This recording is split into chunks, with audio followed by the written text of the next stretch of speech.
கர்த்தருடைய பரிசுத்த நாமத்துக்கு ஸ்தோத்திரம் உண்டாவதாக. பிரசங்கியின் புத்தகம் 9வது அதிகாரம் அதனுடைய 12வது வார்த்தையில் நாம் இப்படி வாசிக்கிறோம். தன் காலத்தை மனுஷன் அறியான், மச்சங்கள் கொடிய வலையில் அகப்படுவது போலவும் குருவிகள் கண்ணியில் பிடிபடுவது போலவும் மனுஷபுத்திரர் பொல்லாத காலத்திலே சடுதியில் தங்களுக்கு நேரிடும் ஆபத்தில் அகப்படுவார்கள் என்று காணப்படுகிறது. அருமையான தேவனுடைய பிள்ளைகளை, கொடிய காலங்களை குறித்தும் அந்த நாட்களிலே நடக்கிற சம்பவங்களையும் குறித்து நாம் படித்து கொண்டிருக்கும் பொழுது இங்கே பிரசங்கி தன்னுடைய புத்தகத்தில் எழுதுகிறது எப்படின்னு சொன்னால், தன்னுடைய காலத்தை அவன் அறியாமல் இருக்கிறான் என்று சொல்லி அவன் சொன்னால், எப்படி தனக்கு நான் இப்படி இருந்தால் கொள்ளாமா இல்லையா, இல்லைன்னு என்ன எனக்கு ஏதாவது தீங்கு வருமா அப்படின்னு நினைக்காமல் தனக்கு இஷ்டப்படி செய்து தனக்கு மனம் போன போக்கிலே வாழ்ந்து கொண்டிருக்கிற ஒரு மனுஷ கூட்டத்தை நமக்கு பார்க்க முடியும். அது எல்லா இடங்களிலும் உண்டு.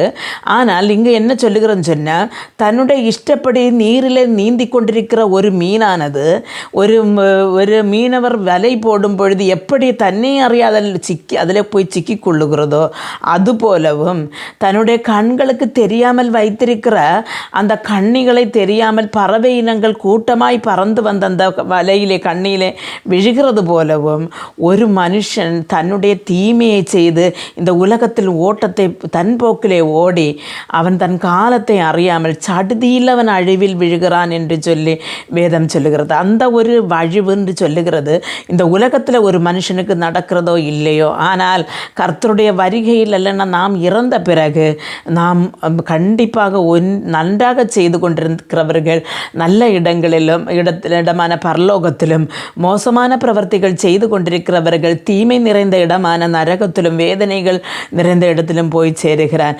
ஆனால் அது இன்றைக்கு மனுஷன் அறியான், தன் காலத்தை அறியாமல் இருக்கிறான் என்று பிரசங்கி சொல்லுகிறார்.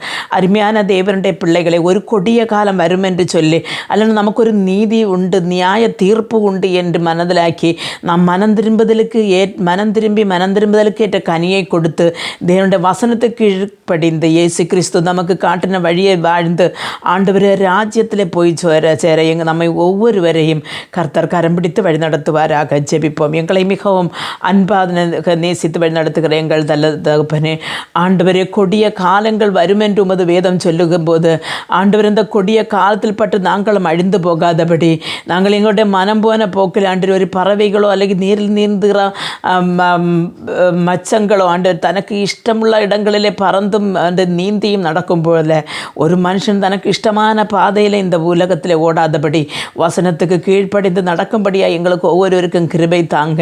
நம்முடைய ராஜ்யத்தில் வந்து சேருகிறது வரையிலும் எங்களுடைய கரங்களை பிடித்து வழி நடத்துங்க. இயேசு கிறிஸ்துவின் நாமத்தில் ஜெபிக்கும் போது ஜெபத்தை கேட்டு பதில் அறிஞ்சிவனுள்ள தகப்பனே, ஆமென்.